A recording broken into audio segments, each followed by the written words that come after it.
আসসালামু আলাইকুম। পুকুরে অনেক দিন থেকেই গ্যাস আর মাছের বিভিন্ন সমস্যা দেখা দিচ্ছিল। এর মাঝে প্রায় 2 মাস থেকে সবসময়ই বৃষ্টি হচ্ছে।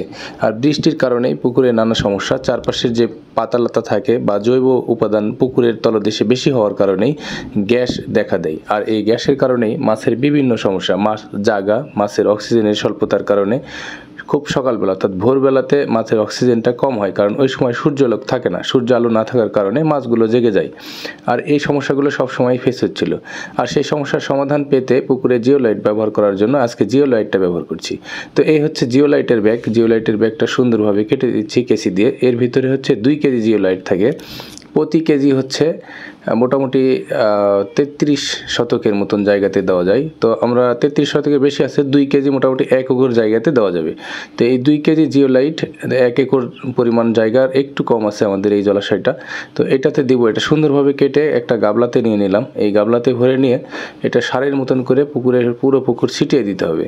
তো এটাই হচ্ছে মূল কাজ। তো মূল কাজ করার আগে হচ্ছে কেসি দিয়ে সুন্দরভাবে এই 2 কেজির প্যাকেটটা কেটে গাবলাতে ঢেলে নিলাম। ঢেলে নেওয়ার পরে পুকুরে দেওয়া শুরু করলাম। তো প্রতিদিনই বৃষ্টি হচ্ছে। বৃষ্টি হলে আসলে জিওলাইট খুব একটু হালকা কাজ করে, মানে রোদটা থাকলে ভালো হয়। তারপর আজকে রোদ দেখে দিয়ে দিলাম এই জিওলাইট। সুন্দরভাবে এখন সারা পুকুর ছিটাতে হবে। চারপাশ দিয়ে হেঁটেই হচ্ছে জিওলাইটগুলো ছিটানো যায়। এই কারণে আর পানিতে নামিনি, কারণ পানিতে নামাটাও কষ্টকর এখন। কারণ পানিতে বিভিন্ন দিক থেকে, অর্থাৎ আমাদের এই পুকুরটা হচ্ছে হাটের পাশেই। হাটের যে পুরো হাটের পানির নিষ্কাশনের ব্যবস্থাটা এই পুকুরে এসেই পড়ে। আর এই কারণে অনেক ময়লা জমে যায়, জৈব উপাদানগুলো পুকুরের তলদেশে বেড়ে যায়। আর যাওয়াটাই হচ্ছে মূল কারণ।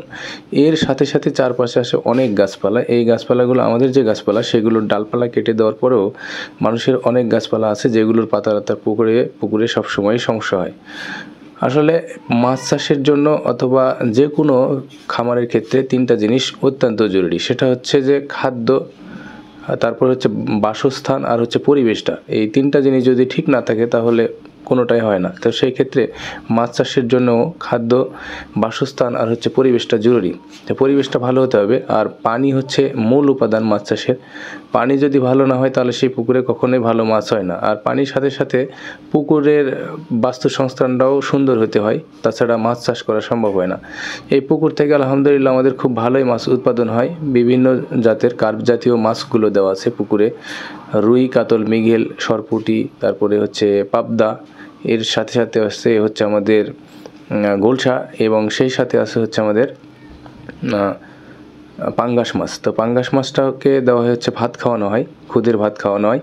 আর এই মাছগুলোকে আমরা বিভিন্ন ভাঙানি এবং সেই সাথে খোল, আর আমরা প্রাকৃতিকভাবে কিছু প্লান্টন তৈরির উপাদান ব্যবহার করি। সেই প্লান্টনগুলো খেয়ে মাছগুলো প্রাকৃতিকভাবেই আলহামদুলিল্লাহ বেড়ে ওঠে। তো আমাদের এই মাছ চাষের কৌশলগুলো দেখতে আমাদের প্রতিটি ভিডিওর সাথেই থাকুন এবং নিয়মিত আমাদের ভিডিওগুলো দেখতে থাকুন। ভিডিও দেখার পাশাপাশি আপনি অবশ্যই আমার চ্যানেলটি ফলো করবেন, ইউটিউবে গিয়ে আমাদের চ্যানেলটি সাবস্ক্রাইব করবেন। সেই সাথে অবশ্যই লাইক কমেন্ট করতে ভুলবেন না। আজকের ভিডিও এখানে শেষ করছি। আসসালামু আলাইকুম রহমতুল্লাহ।